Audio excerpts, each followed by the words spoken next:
was actually pretty happy to see this level, because, I mean, I've heard that these next two zones people complain about, but after the mind-numbing boredom easiness that was the previous two levels, I was really happy to see a challenge, and a challenge there is. First off, it took a while for me to actually get this. With all the grief that I went through trying to get the shield, it really should have been an electric shield. Because the amount of space that you have for getting it and stuff isn't very large. But I love the fact that they have the tiny labyrinth zone platforms, even if I'm kind of worried that they'll spin at the wrong time to convenience me. And of course, you need to know that these things can launch you in order to progress, and that's something that is pretty intuitive. They don't have an arrow on them telling you that they can progress you. This is really cool. I was pretty surprised that they brought this back from Rush Adventure. And I was so surprised that it took me a few seconds to see Sonic in the background. Honestly, I wish that he could always be this small on the screen. Like, I wish there could be an option to have him this small, to have the camera this panned out. It would make it easier to see what's coming. As you can see, the biggest problem with this level are the enemies. Although it is kind of annoying waiting for the crusher blocks to move, but for the most part it's the enemies. It's kind of cool that this guy makes the spikes move a little, but he makes them move so little that I could barely even notice he was doing it, and I was wondering if I was crazy or if he was only moving them a little bit. For once, I was lucky enough to jump over this thing, only for a slope that completely surprised me coming off screen to send me into them anyways. The thing that sucks about the metal poles is that they don't look like enemies. They don't pop out to me immediately as enemies I should avoid. Plus, they're too tall for their own good.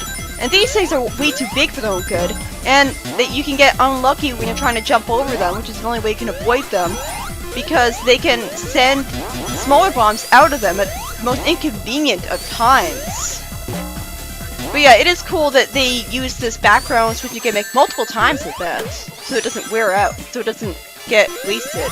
That enemy has such a long ball and chain dangling from it, and it flies way too close to the ground. It was really skillful of me to recover from that. Like, that was pretty cool. It really takes advantage of the way you jump off a slope. But yeah, fuck that stupid enemy. Like, it has a way too easy time of hitting you. If they just made it a little shorter, that ball and chain.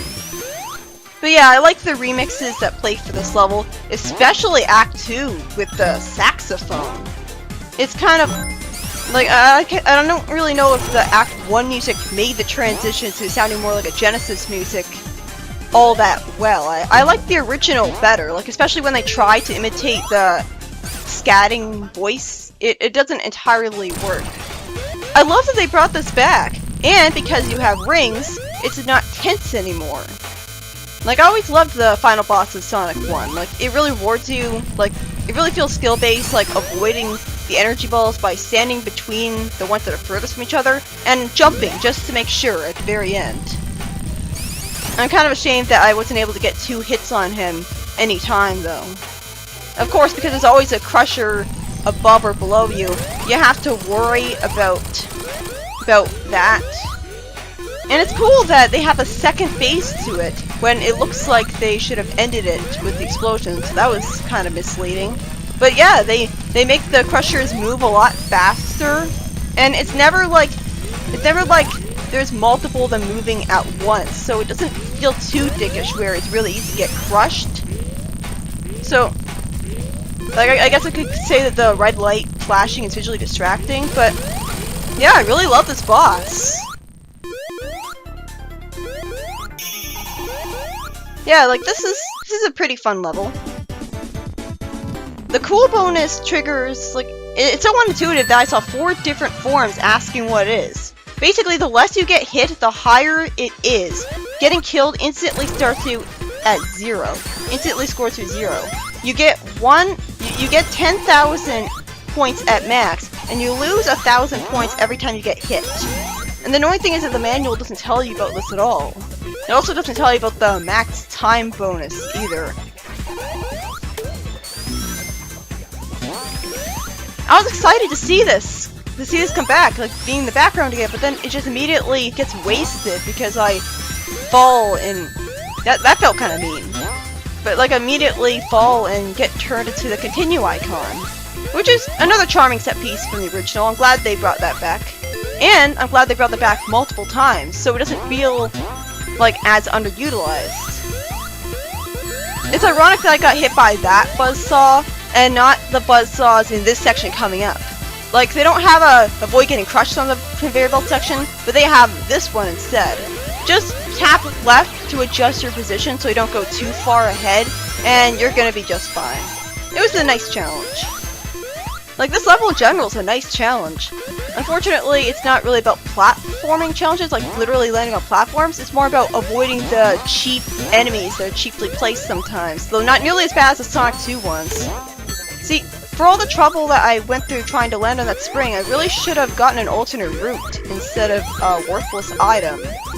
The thing is that you can't see the ceiling and the narrow passage that you want to get to with the spring from where the spring is, so you can only guess that you're landing on it at the right time. That's trial and error. That's not a good challenge. And I hate that Tails arbitrarily won't let you fly with him just because he's tiny. And even, like, just because you're tiny. Even when he's not tiny. It seems very arbitrary. I mean, it is nice for adding some challenge that you have to not use him, but it could be justified better. I love that they bring this back, but it was very visually distracting the way that they handled it, the pink stuff above you, because like there's horizontal stripes where the gap is, and like it took a while for me to register what it was supposed to be, and I think they could have like had a little less leeway because waiting around is kind of boring. But yeah, like that was a fun challenge. And I'm glad that they bring it back multiple times. Like, see, it doesn't look like there's any way to avoid getting hit by that thing. The first one is easy to avoid because you're at a higher elevation. Landing near that spike, that was pretty cool. I kept expecting that he would raise his buzzsaw and give me an opportunity to spin dash into him, but he never does. Like, the buzzsaw is pretty easy to get hit by. But yeah, like that metal pole section was cheap, but this isn't. Like, it gives you lots of leeway. It's pretty fun. I just think that it goes on for a little bit too long.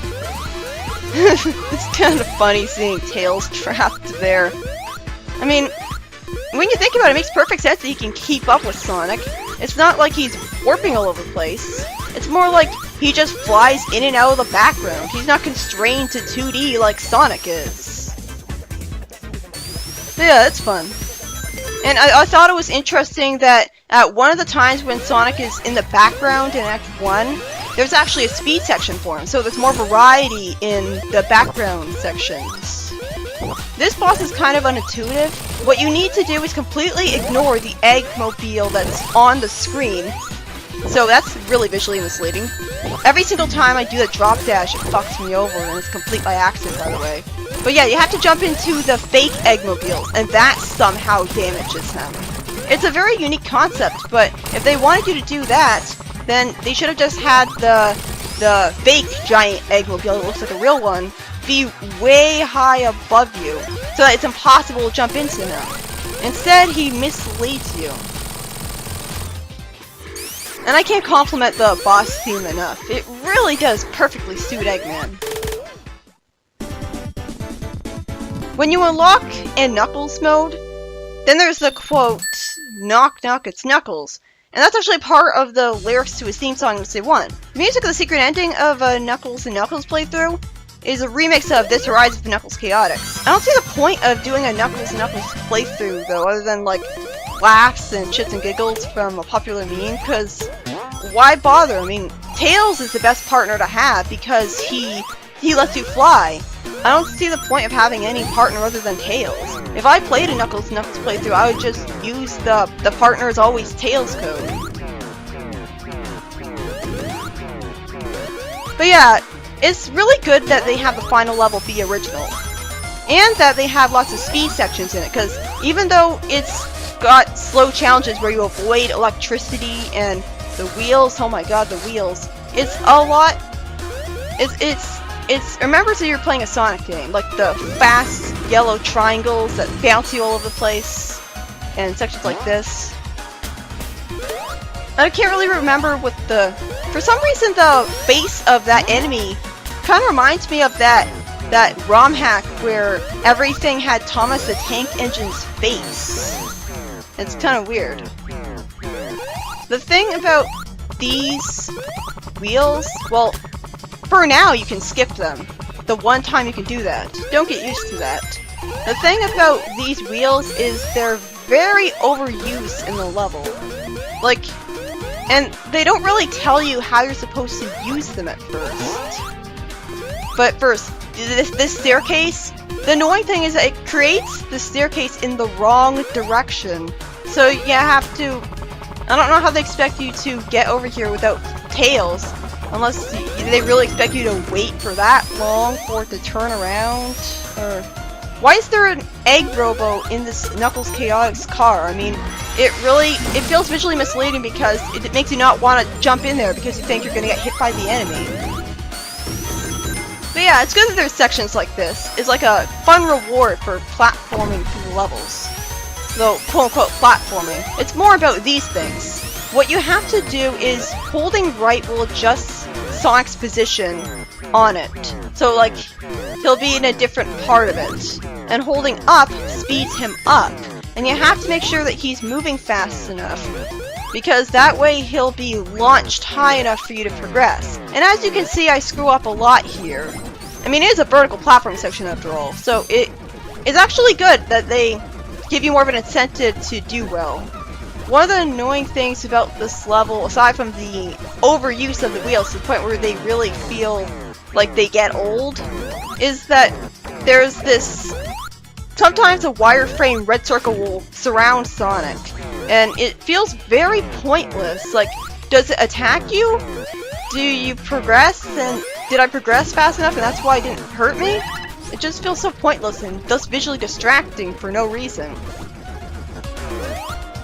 But yeah, like, you can tell why these wheels are a problem. I mean, I'd say even Gimmick Mountain Zone is better than this, because at least with... Well, I enjoyed this level better because of the fast sections and stuff, but at least in Gimmick Mountain Zone, the wheels were simple. Like, all you do is hold right on them so you go fast enough, and then press A at the right time. See, it didn't really look like I was supposed to go up. I mean, the whole point was to go up, but it was giving me the indication that I was supposed to go up and then to the right because I'd gone up enough.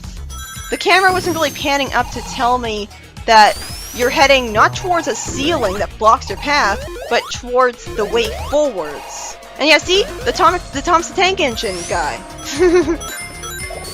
I don't know. And now we got a section ripping off Scrap Rain Zone. It's fortunately pretty short, though. I don't entirely, I mean, at least when they bring back old badniks for this game, they try to color them differently. Like, it feels kind of dishonest, like they're pretending that they're new, but at least they try.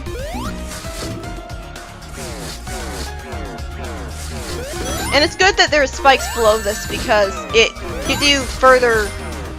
It encourages you to get it right better. But really, there really should have been some kind of controls prompt or explanation on these things. I don't care that the classic games didn't do that. It's good game design. I like this is an interesting challenge. Like, when it's closer to the ceiling, you can jump. You can't jump as high. It was always so satisfying landing on these things. I'm sure it brings you closer to the ceiling with spikes, so it would be pretty bad to stay on it for too long. Yeah, I think the dash pad should have been closer to the loop because I completely missed it and fell back down. This section really annoyed me. Like, I was really panicking because I was remembering that stupid section of Lava Reef Zone that I got stuck at.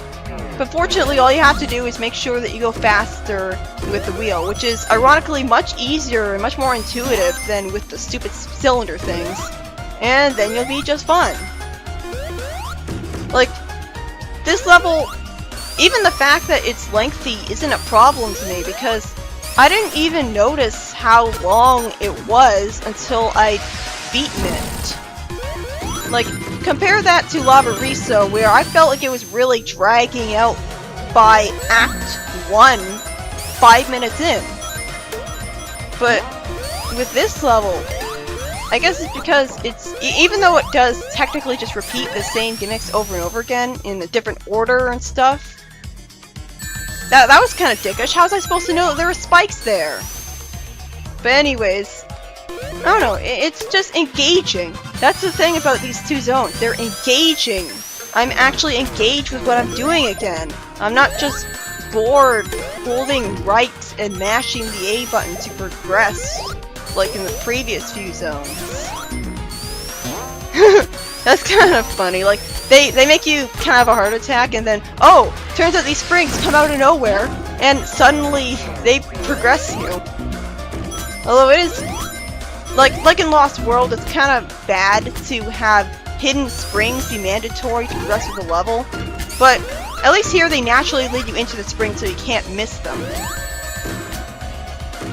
And you gotta time walking ahead just right so you'll land on the platforms correctly. I kinda got stuck here for a couple seconds because you have to be pretty precise with when you time getting launched by the wheel.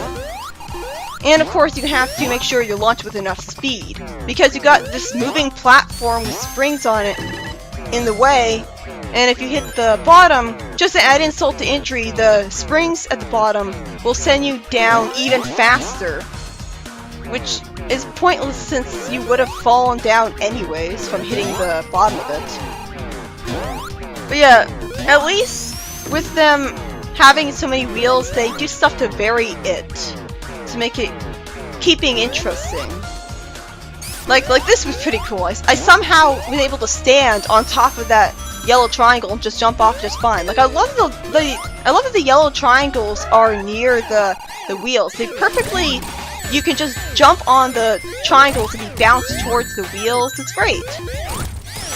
I really wasn't happy to see this stupid boss come back.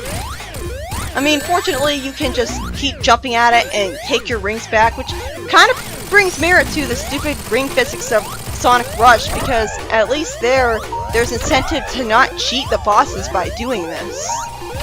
Fortunately, it doesn't do that bullshit attack where spiked platforms spin all around it and make it kind of impossible. Instead, all it does is just fly around with shooting energy balls periodically that are pathetically easy to dodge, because of course you're going to be right below it trying to jump into it and thus avoid it. I don't know why I'm not damaging it. I mean, I'm jumping at it. Somehow I just get knocked back. Fortunately though, you can just fly into it with tails and you'll damage it. And see, it's just now when I noticed, oh shit, this level went on for so long that I almost got a time over. And I was having so much fun that I didn't even notice how long it was.